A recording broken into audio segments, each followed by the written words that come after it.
even go there today.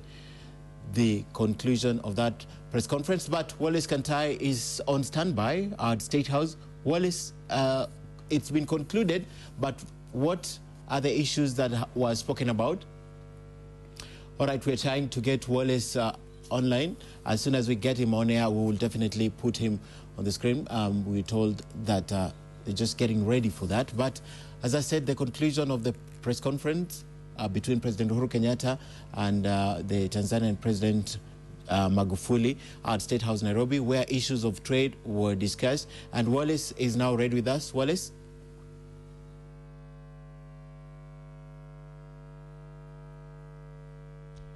Thank you very much. And we're here at State House, and if you've been watching what's going on, we had the two presidents, which is President Uhuru Kenyatta of Kenya and John Pombe Magufuli of Tanzania, who have just come out of the bilateral talks, and they held what one hoped was a press conference, but it's just a press briefing stating the stuff that they've spoken about. And it was fairly anodyne, which is reestablishing the fact that Kenya and Tanzania, in both presidents' phrases, are brothers. We have been one set of East African people, speaking about our shared history, speaking about our shared culture, shared aspirations.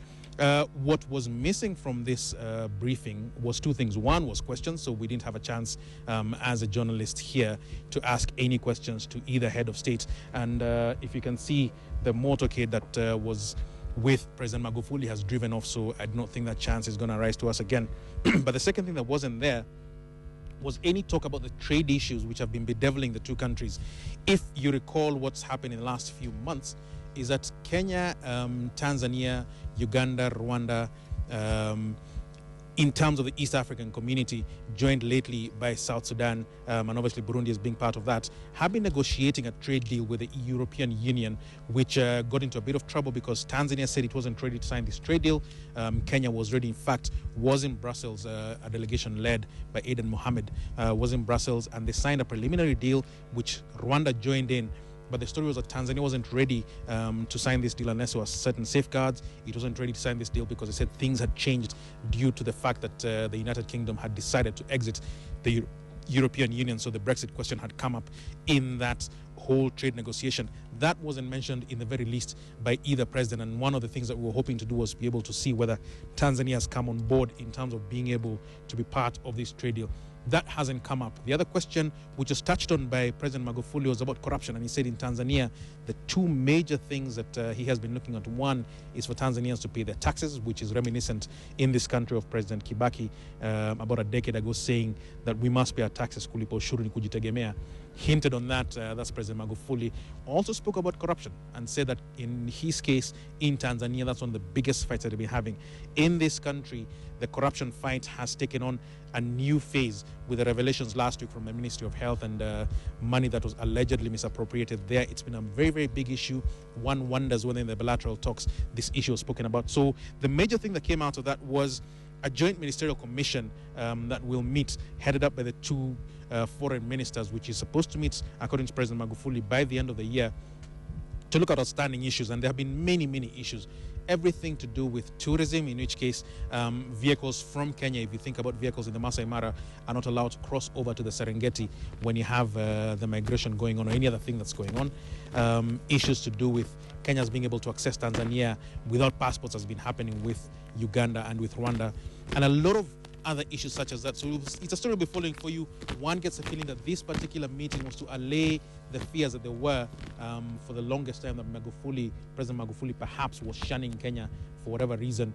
But this, he says, he's been speaking on the phone with President Uhuru Kenyatta for the longest time, but they needed to make it public and make a public declaration of affection, the two presidents with each other. And so it's a story we'll be following for you as the days and weeks go, but it's something that's certainly of great interest to all of us here in Kenya and also in Tanzania. All right, thank you very much. Wallace Kantai reporting live from State House at the conclusion of the press conference between President Uhuru Kenyatta and President John Pombe Magufuli. But it's 1:34. It means NTV Sasa should have been on air for at least 4 minutes. They are right here on standby, and Rashid Abdallah joins me now in studio. Rashid, today is all about corruption. Ufisadi, talk to us. Na bila shaka kama ulivyosema Ken, ni kwamba leo tutaangalia swala zima la ufisadi. Kama ukaangalia ziara ile ya Rais John Pombe Magufuli, ameweza kuzungumza kwamba anajituma sana Tanzania kuweza kulipa ushuru, na pia amesema nchi yake inahakikisha kwamba kila Mtanzania hajihusishi na masuala ya ufisadi. Hili juma Kenya limekuwa juma ambalo limekuwa na maswali mengi sana katika sakata katika Wizara ya Afya, na tunakuuliza, je, ufisadi hapa nchini Kenya ni sehemu yetu ya maisha? Na kila sababu kuzungumza nasi kupitia hashtag NTV. Sasa baadaye ni Mrotabu atakuwa na jopo la kuweza kuzungumza mustakabali wa Kenya, tulipo, tunapoelekea, tukizingatia ufisadi. Kwa hiyo usibanduke. Shukran sana Rashid Abdallah, and NTV Sasa will be on air a little bit later on, probably in the next 3-4 minutes. And that's all we had for you. We'll have another news update at 4 p.m. But now it's all done here on NTV at 1. My name is Ken Mijungu. Have a good afternoon.